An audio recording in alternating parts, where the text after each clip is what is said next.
Namo Adidapha. Thank you for joining me for our daily practice check-in. Listen, listen, listen. This beautiful sound calls us back to our true home.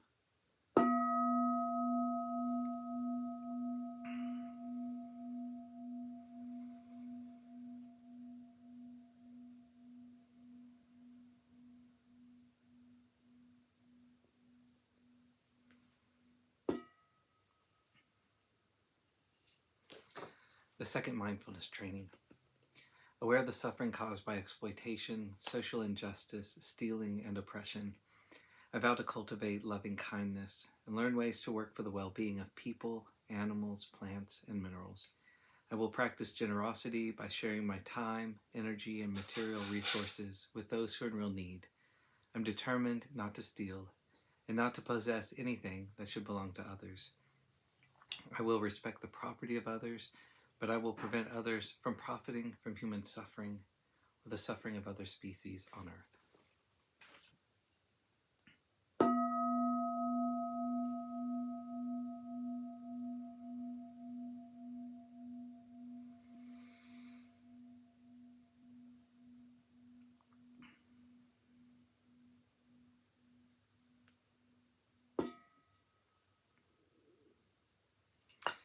For our Dharma lessons, we've been reading Ajahn Chah's book, Everything is Teaching Us, and we're continuing in a question and answer Dharma talk called The Dharma Goes Westward. Don't rely on the perceptions of ordinary people.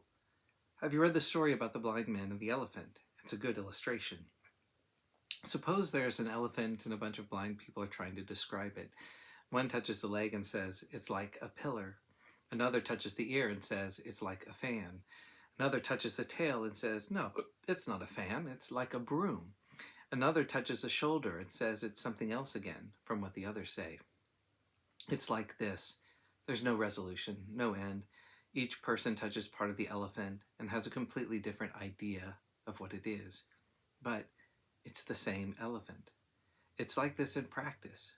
With a little understanding or experience, you get limited ideas.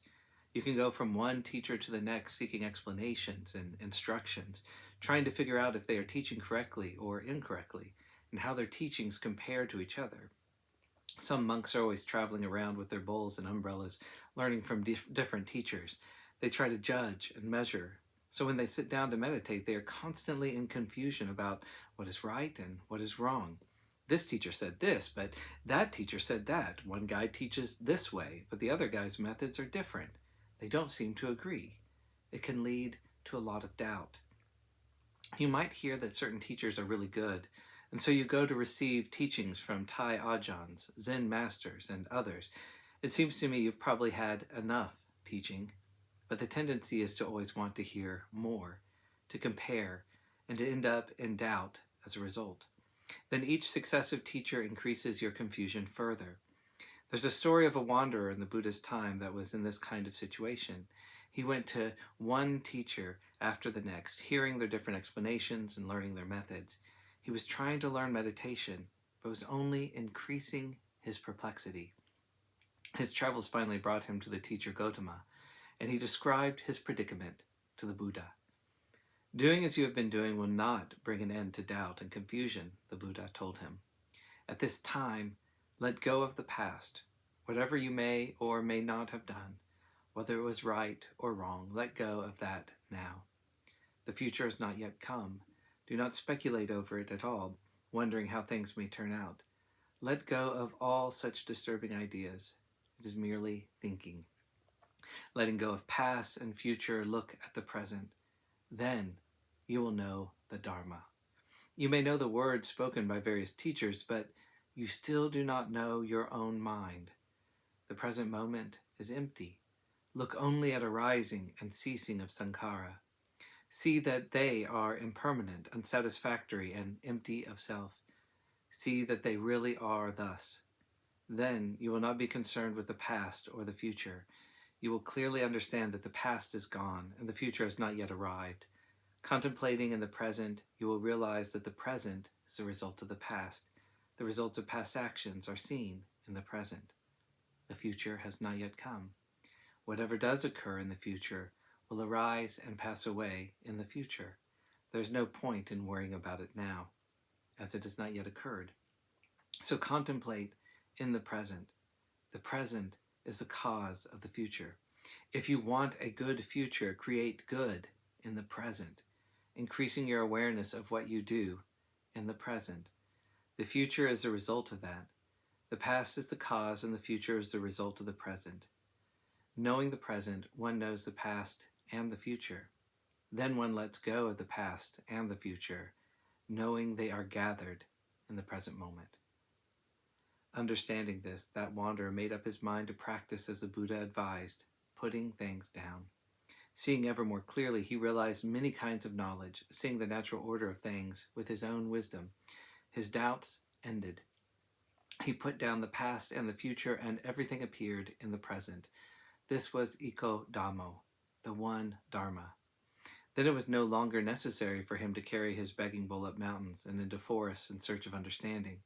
If he did go somewhere, he went in a natural way, not out of desire for something.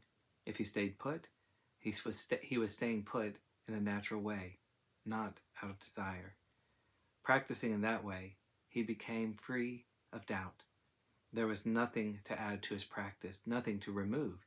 He dwelt in peace, without anxiety over past or future. This was the way the Buddha taught. But it's not just a story about something that happened long ago. If we at this time practice correctly, we can also gain realization. We can know the past and the future because they are gathered at this one point, the present moment. If we look to the past, we won't know. If we look to the future, we won't know, because that is not where the truth is. It exists here in the present.